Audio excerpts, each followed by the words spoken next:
আমি একদমই ঠিক নেই বন্ধুরা। বুঝে উঠতে পারছি না কি খারাপ চলছে, সময় না আমার ব্যবহার, না আমি যে বয়সে সব থেকে বেশি সুখী হবার কথা ছিল সেই বয়সে পাহাড় সমান কষ্ট নিয়ে কাটাচ্ছি বা কাটিয়েছি। আর এখন যে অবস্থায় আছি আমি, একদিন তো সেই অবস্থা আমি কাটিয়ে উঠবই, একদিন তো আমার উন্নতি হবেই। কিন্তু ততদিনে অনেক মানুষের চেহারা আমার হৃদয় থেকে মুছে যাবে। জানি না কোথা থেকে এত চালাকি শেখে এই মানুষগুলো। তাই হোক বন্ধুরা, আগে ইন্ট্রোটা তো দিই।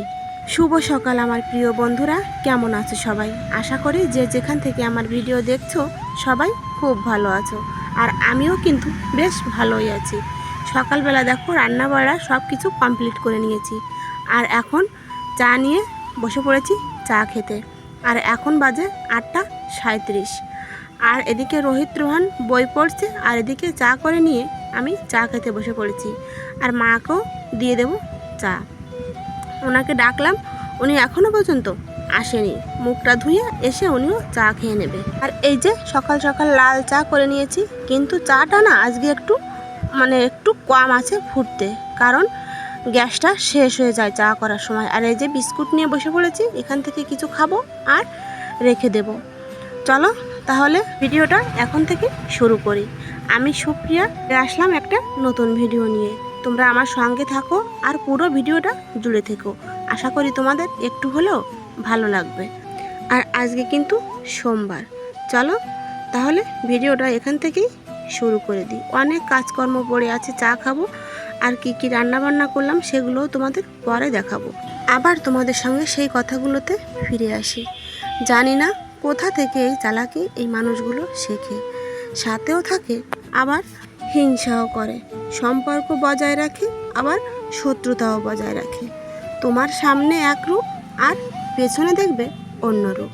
কিন্তু সবার চালাকি এখন তো আমি বুঝি, তাই না বন্ধুরা? কারণ আমি এখন আর বাচ্চা নই, সব কিছু বুঝতে পারি। দুটো বাচ্চার মা এখন আমি। যে আমাকে সবার সামনে নিচু করতে চায়, আমি যে তাকে মাথার উপর তুলে রাখবো এতটা ভালো নই এখন আর আমি। কিন্তু দায়িত্বশীল আর গুণবতী এখনও আছি, আর আগামীতেও থাকবো। সব থেকে খারাপ লাগে কখন জানো বন্ধুরা?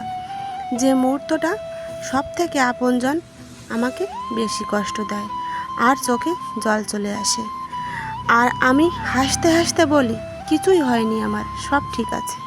বন্ধুরা, এখন আর আমার কারো কাছে কোনো অভিযোগ নেই, কারণ আমি এখন ধরেই নিয়েছি আমি এখন আর কারোর যোগ্য নই।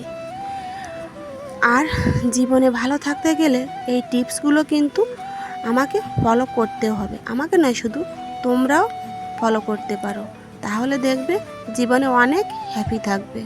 যেখানে তোমার কদর নেই সেখানে যেও না, আর যে তোমাকে বোঝে না তাকে একবারও বোঝানোর চেষ্টা করো না। যে সত্য কথা বললে রেগে যায় তার রাগ ভাঙাতে একদমই যেও না। আর যে তোমার চোখে অনেক নিচে নেমে গেছে তাকে উপরে তোলার চেষ্টাও করো না। জীবনে কোনো সমস্যা আসলে ভেঙে পড়া যাবে না। আর যে পলকে বদলে যায় তাকে ভুলে থাকার চেষ্টা করতে হবে। তাহলে কিন্তু আমরা সবাই ভালো থাকবো।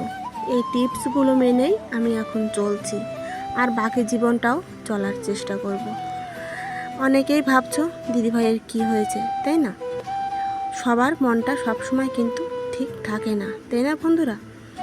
আর কেউ জিজ্ঞেস করো না যে দিদিভাই বা বোন তোমার কি হয়েছে। সব কথা সব জায়গায় কিন্তু বলাও যায় না। চলো, অনেক কথা তোমাদের সঙ্গে বলে ফেলেছি। ভুল কিছু বললে অবশ্যই তোমরা ক্ষমা করে দিও আমাকে। আর যদি মনে করো কেউ আমি অনেক জ্ঞান দিয়ে ফেলেছি, না বন্ধুরা, একদমই আমি কাউকে জ্ঞান দেওয়ার মতো কথা আমি বলিনি। এগুলো আমি মেনে চলি, তাই তোমাদের সঙ্গে একটু শেয়ার করলাম। চলো ঝটপট করে এখন কাজের দিকে এগোই। এই যে দেখতে পেলে বিছানাটাও তুলে নিয়েছি, আর ঘর বারান্দা সব কিছু এখন ঝাড় দিয়ে নিচ্ছি। আর এই যে বারান্দায় খাবারগুলো দেখতে পাচ্ছ, এটা কিন্তু প্রায় সারা বছরই এখানে থাকে, এই জন্য বারান্দাটা ঝাড় দেওয়া আমি তোমাদের দেখাই না। আর আমার ছোট বাচ্চাটা কী করে জানো, সারা দিন এই বস্তাগুলো নামিয়ে সারা বারান্দায় ভরে রাখে, বলে মা আমি সিঁড়ি করছি, আমি সিঁড়ি তৈরি করছি, এটাই বলে। এই যে দেখতে পেলে আমি সব কিছু গুছিয়ে রাখলাম, দিনের ভিতর কতবার যে এই বস্তাগুলো আমি তুলি আরও নামাই তার কোনো ঠিক নাই। তারপর বারান্দা ঝাড় দিয়ে ওদের স্কুলে পাঠিয়ে দিয়ে আমি চলে আসলাম বাসনপত্রগুলো মেজে নিতে।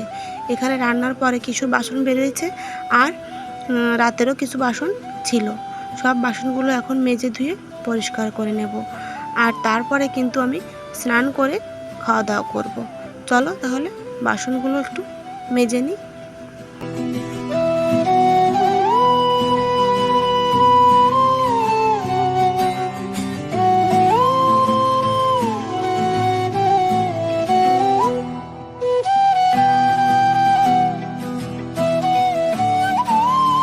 আর হ্যাঁ বন্ধুরা, এখনও যারা আমার ভিডিওতে আছো, আমার ভিডিওটা ধৈর্য ধরে দেখছো, তাদের জানাই অসংখ্য ধন্যবাদ। তোমরা এইভাবেই আমার পাশে থেকো, আমাকে সাপোর্ট করো, যাতে তোমাদের ভালোবাসায় আমি একটু এগিয়ে যেতে পারি। আর ভিডিওটা যদি তোমাদের ভালো লাগে প্লিজ কমেন্টে কিন্তু জানাতে ভুলো না, আর একটা লাইক দিয়ে দিও। আর নতুন বন্ধু হলে সাবস্ক্রাইব করে আমার পরিবারে থেকে যেও। আর দেখো এই যে বাসনপত্র মেজে ধুয়ে নিয়ে এখন চলে আসলাম ঘরে। আর কি জানো বন্ধুরা, আমার এই বাসন রাখার জন্য একটা ঝুড়ি কিনতেই হবে, মানে ধুয়ে রাখার জন্য আর কি। এই যে দেখো কত কষ্ট করে নিয়ে আসলাম, তারপরেও একটা পড়ে গেল হাত থেকে।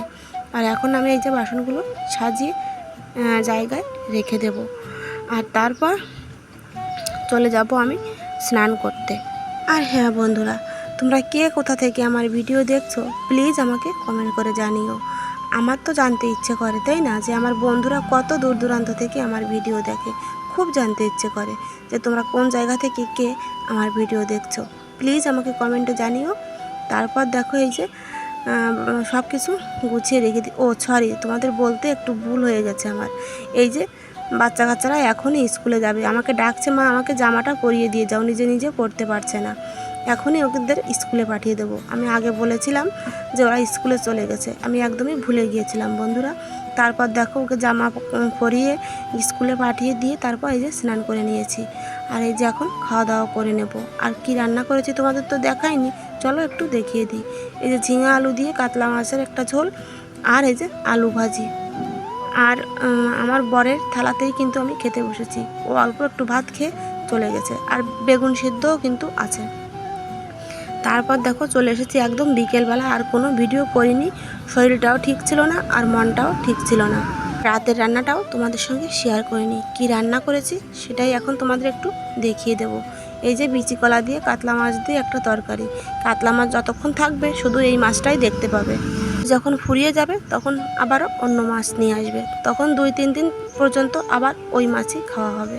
আর এই যে দুধটা তো বসিয়ে দিলাম, হাঁড়িতে আছে ভাত আর আলু সেদ্ধ, আর সবার খাওয়া হয়ে গেছে। এখন আমার ভাতটাও আমি নিয়ে নিয়েছি, যে আলু সেদ্ধ মাখা আর তরকারি দিয়ে খেয়ে নেব।